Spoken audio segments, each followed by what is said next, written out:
Hello everyone, welcome back to my channel কবিতা প্রেমী। সবার রিকোয়েস্টে আবার একটি নতুন কবিতা নিয়ে উপস্থিত হলাম। চলুন শুরু করা যাক। কবি কাজী নজরুল ইসলামের লেখা কুলি মজুর। দেখিনু সেদিন রেলে কুলি বলে এক বাবু সাপ তারে ঠেলে দিল নিচে ফেলে।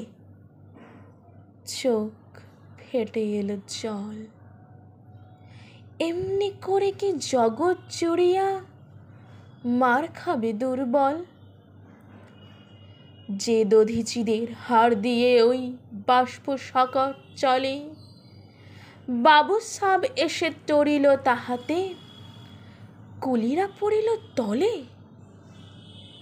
বেতন দিয়াছ? চপরাও যত মিথ্যাবাদীর দল। কত পাই দিয়ে কুলিদের তুই, কত ক্রোড় পেলি বল? রাজপথে তব চলেছে মোটর, সাগরে জাহাজ চলে, রেলপথে চলে বাষ্প সকট, দেশ ছেয়ে গেল কলে। বলো তো এসব কাহাদের দান? তোমার অট্টালিকা কার খুনে রাঙা? ঠুলি খুলে দেখো প্রতি ইটে আছে লিখা। তুমি জানো না কো, কিন্তু পথের প্রতি ধূলিকণা জানে। ওই পথ, ওই জাহাজ, সকট অট্টালিকার মানে। আসিতেছে শুভ দিন, দিনে দিনে বহু বাড়িয়াছে দেনা, শুধিতে হইবে ঋণ। হাতুড়ি শাবল গাঁইতি চালায়, ভাঙিল যারা পাহাড়, পাহাড় কাটা সে পথের দুপাশে, পড়িয়া যাদের হার। তোমারে সেবিতে হইল যাহারা মজুর মুটেও কুলি, তোমারে বহিতে যারা পবিত্র অঙ্গে লাগালো ধুলি। তারাই মানুষ, তারাই দেবতা, গাহি তাহাদেরই গান। তাদেরই ব্যথিত বক্ষে পা ফেলে আসে নব উত্থান।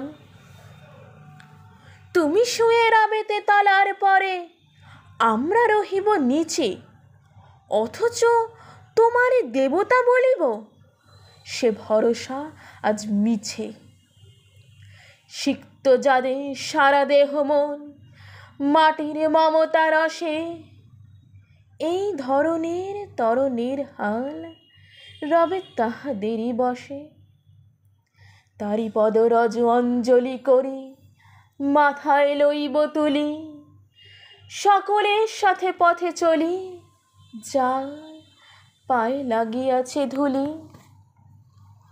আজ নিখিলের বেদনা আর্ত পীড়িতের মাখি খুন, লালে লাল হয়ে উদিছে নবীন প্রভাতের নবারুণ। আজ হৃদয়ের জাম ধরা যত কবাট ভাঙিয়া দাও, রং করা ওই চামড়ার যত আবরণ খুলে নাও। আকাশে আজ যত বায়ু আছে হইয়া জমাট নীল, মাতামাতি করে ঢুকুক এ বুকে, খুলে দাও যত খিল। সকল আকাশ ভাঙিয়া পড়ুক আমাদের এই ঘরে, মোদের মাথায় চন্দ্র সূর্য তারারা পড়ুক ঝরে। সকল কালের সকল দেশের সকল মানুষ আসি, এক মোহনায় দাঁড়াইয়া শোনো এক মিলনের বাঁশি। একজনে দিলে ব্যথা সমান হইয়া বাজে সে বেদনা, সকলের বুকে হেথা। একের অসম্মান নিখিল মানব জাতির লজ্জা, সকলের অপমান। মহামানবের মহাবেদনার আজি মহা উত্থান, ঊর্ধ্বে হাসিছে ভগবান, নিচে কাঁপিতেছে শয়তান। নমস্কার। যে কবিতাটি আমি শোনালাম পাঠ করে, সেটি অবশ্যই ভালো লাগলে লাইক শেয়ার আর কমেন্ট করতে একদম ভুলবেন না। আর হ্যাঁ, চ্যানেলটি সাবস্ক্রাইব করে রাখার অনুরোধ রইল।